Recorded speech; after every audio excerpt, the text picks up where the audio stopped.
Good morning student, class 8। आज हम पढ़ेंगे चैप्टर 13 अभिकारी शब्द। अभिकारी शब्द क्या कहलाते हैं? वे अभिकारी शब्द वे शब्द कहलाते हैं जिनको वाक्य में रखने पर लिंग वचन और काल में कोई परिवर्तन नहीं होता। जिन शब्दों में वे शब्द अभिकारी शब्द कहलाते हैं। तो बच्चों, आपने विकारी शब्दों के बारे में पढ़ लिया है, अर्थात ऐसे शब्द जिन पर लिंग वचन कारक और काल का प्रभाव पड़ता है। अब आप अभिकारी शब्दों के बारे में पढ़िए। अभिकारी शब्द क्या कहलाते हैं? अव्यय भी कहलाते हैं। इनके रूप में लिंग वचन और पुरुष काल और व्याकरणिक कोटियों के प्रभाव से कोई परिवर्तन नहीं होता। जैसे लड़की धीरे धीरे चलती है, लड़का धीरे धीरे चलता है, लड़की वहाँ खेल रही थी, लड़कियाँ वहाँ खेल रही थी। जिन शब्दों के रूप में लिंग वचन या काल के कारण विकार अथवा परिवर्तन नहीं आता, वे अभिकारी अव्यय शब्द कहलाते हैं। ठीक है, अंडरलाइन कर लीजिए। तो अव्यय शब्द क्या कहलाते हैं? अंडरलाइन कर लीजिए आप अपनी नोटबुक में, और नोटबुक में लिख लीजिएगा। जिन शब्दों के रूप में लिंग वचन या काल के कारण विकार अथवा परिवर्तन नहीं आता, वे अभिकारी शब्द अव्यय कहलाते हैं।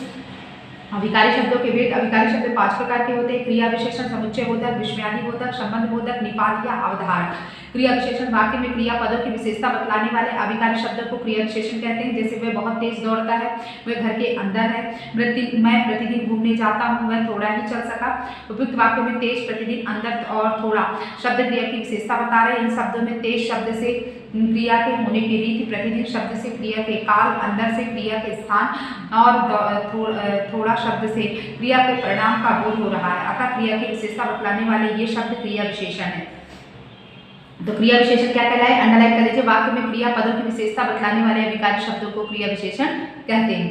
क्रिया विशेषण के प्रकार: अर्थ के आधार पर और रचना के आधार पर। अर्थ के आधार पर क्रिया विशेषण के 4 भेद होते हैं। अर्थ के आधार पर क्रिया विशेषण के 4 भेद होते हैं: रीतिवाचक क्रिया विशेषण, कालवाचक क्रिया विशेषण, स्थानवाचक क्रिया विशेषण और परिमाणवाचक क्रिया विशेषण।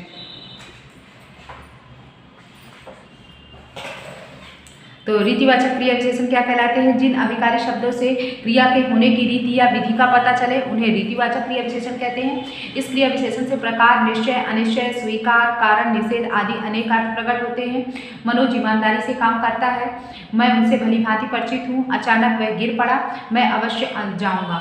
उपयुक्त वाक्य में ईमानदारी और भली भांति, अचानक तथा अवश्य शब्दों से क्रिया के घटित होने की रीति अथवा विधि संबंधी विशेषताओं का बोध हो रहा है, अतः यह रीतिवाचक क्रिया विशेषण है। कालवाचक क्रिया विशेषण क्रिया के होने के समय से संबंधित विशेषताओं का बोध कराने वाले शब्दों को कालवाचक क्रिया विशेषण कहते हैं। अंडरलाइन कर लीजिए। कालवाचक क्रिया विशेषण क्या कहलाते हैं? क्रिया होने के समय से संबंधित विशेषताओं का बोध कराने वाले शब्दों को कालवाचक क्रिया विशेषण कहते हैं। तो किसका पता चला है? समय का। तो वह रात भर जागता रहा, वह आगरा परसों जाएगा। इससे इन शब्दों से क्या पता चल रहा है? समय का पता चल रहा है, इसलिए ये कालवाचक क्रिया विशेषण है। ठीक है। इस तरह स्थानवाचक क्रिया विशेषण, जिन क्रिया विशेषण शब्दों से क्रिया के होने के स्थान का पता चलता है कि मतलब ये क्रिया जो है कहाँ हो रही है, किस स्थान पर, स्थान का पता चले, उसे स्थानवाचक क्रिया विशेषण कहते हैं। जैसे सैनिकों चारों ओर फैल जाओ, तो ये और चारों ओर जगह की बारे में बात कर रहा है। कौवा छत पर बैठा है, कौवा कहाँ पर बैठा है? छत पर। और नेहा अंदर बैठी है, ये बाईं ओर। मतलब ये जो शब्द हैं, इनसे ये पता चलता है कि स्थान का बोध हो रहा है, इसलिए स्थानवाचक क्रिया विशेषण है। परिमाणवाचक क्रिया विशेषण क्रिया की मात्रा अथवा मात्रा संबंधी विशेषता का बोध कराने वाले शब्दों को परिमाणवाचक क्रिया विशेषण कहते हैं। जैसे काम लगभग पूरा हो गया, वह बहुत बोलती है, मीरा खाना बहुत खाती है, नेहा अधिक बोलती है। उपयुक्त वाक्य में पूरा, बहुत और अधिक शब्दों से क्रिया की मात्रा अथवा मापतौल से संबंधित विशेषताओं का बोध हो रहा है, अतः यह परिमाणवाचक क्रिया विशेषण है। रचना के आधार पर क्रिया विशेषण के भेद: मूल क्रिया विशेषण और यौगिक क्रिया विशेषण। मूल क्रिया विशेषण जो क्रिया विशेषण दूसरे शब्दों में उपसर्ग या प्रत्यय लगाए बिना ही अपने मूल रूप में प्रयोग होते हैं, उन्हें मूल क्रिया विशेषण कहते हैं। जैसे दूर, पास, निकट, खूब, आजकल, ऊपर, बहुत, ठीक, अवश्य, कुछ आदि। यौगिक क्रिया विशेषण जो क्रिया विशेषण दूसरे शब्दों में प्रत्यय लगाकर या समास द्वारा बनते हैं, ये यौगिक क्रिया विशेषण कहलाते हैं। ठीक है, इन्हें अंडरलाइन कर लीजिए। जहाँ जहाँ मैंने अंडरलाइन बुक में किया है, आप भी बुक में अंडरलाइन कर लीजिए और इसे लर्न कर लीजिएगा, नोटबुक में लिख लीजिएगा। जैसे एक बार, जल्दी से, दिन भर, जीवन भर, प्रतिदिन, आजीवन, वस्तुतः, संभवतः, ये किस में आएंगे? यौगिक क्रिया विशेषण में आएंगे। ठीक है। इसके बाद है क्रिया विशेषण और विशेषण में अंतर। क्रिया विशेषण शब्द क्रिया की विशेषता बताते हैं, जबकि विशेषण शब्द किसी संज्ञा या सर्वनाम की विशेषता बताते हैं। जैसे सोनिया मीठा आम खाती है, मीठा शब्द विशेषण के रूप में, सोनिया मीठा बोलती है, मीठा शब्द क्रिया विशेषण के रूप में। संबंध बोधक: जिन अभिकारी शब्दों से एक संज्ञा या सर्वनाम का संबंध वाक्य के दूसरे शब्दों से जाना जाता है, उन्हें संबंध बोधक शब्द कहते हैं। ठीक है, अंडरलाइन कर लीजिए। अभी संबंधबोधक शब्द कहते हैं। संबंधबोधक शब्दों के निम्नलिखित भेद है। विरोधवाचक मतलब जैसे के विरुद्ध, के खिलाफ, के विपरीत, के उल्टा। दिशावाचक की ओर, के घर की तरफ, के चारों ओर। समानतावाचक के समान, की तरह, के बराबर, के तुल्य। उद्देश्यवाचक के लिए, के निमित्त, के खातिर। स्थानवाचक के सामने, के नीचे, के आगे, के पीछे, के ऊपर। कालवाचक के पहले, के आगे, के पीछे। साधनवाचक के आश्रय, के द्वारा, के जरिए, के सहारे।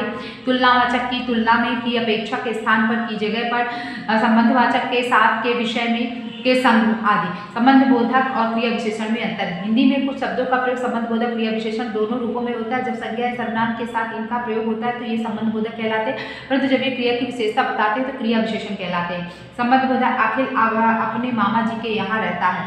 क्रिया विशेषण अखिल यहाँ रहता है। मंदिर घर के सामने है, मंदिर सामने है।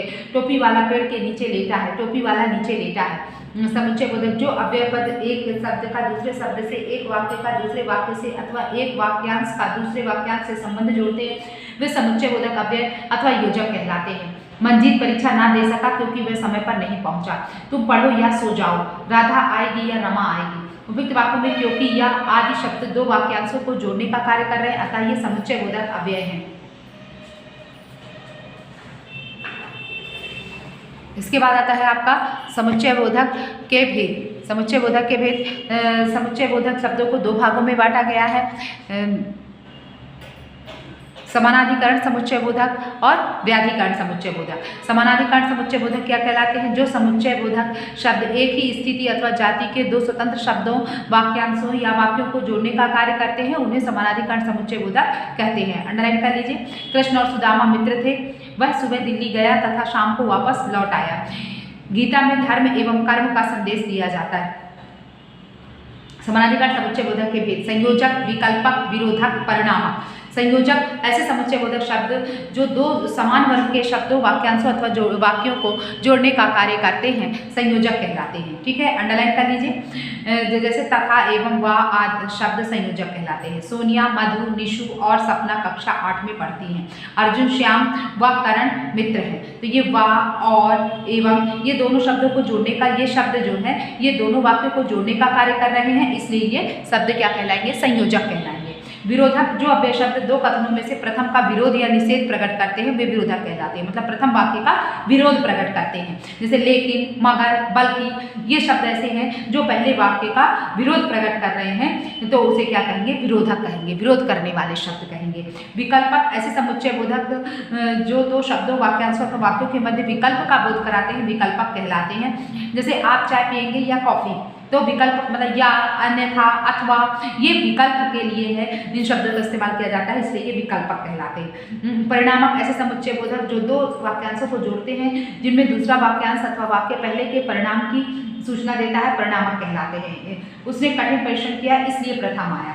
परिणाम दूसरे वाक्य में क्या पता चल रहा है? परिणाम पता चल रहा है, तो ऐसे शब्दों क्या कहलाते हैं? इसलिए तो मतलब इन शब्दों को हम क्या कहते हैं? परिणामक कहते हैं, जिनसे दूसरे वाक्य का परिणाम पता चलता है। मेरी बात पर ध्यान दो, नहीं तो बाद में पछताओगे, है ना। तो ये तो जो आया ये किस में आया? दूसरे वाक्य का निर्णय देने में काम में आया, परिणाम बता रहा है, इसलिए ये परिणामक कहलाया। व्याधिकरण समुच्चय बोधक वे अव्यय शब्द जो एक या अधिक आश्रित वाक्यों को जोड़ने का कार्य करते हैं, व्याधिकरण समुच्चय बोधक अव्यय कहलाते हैं। ठीक है, इसके बारे में व्याधिकरण समुच्चय बोधक अव्यय के बारे में आगे बाद में पढ़ेंगे। ठीक है, आज के लिए इतना ही। जो डाउट हो डाउट क्लास में पूछ लीजिएगा।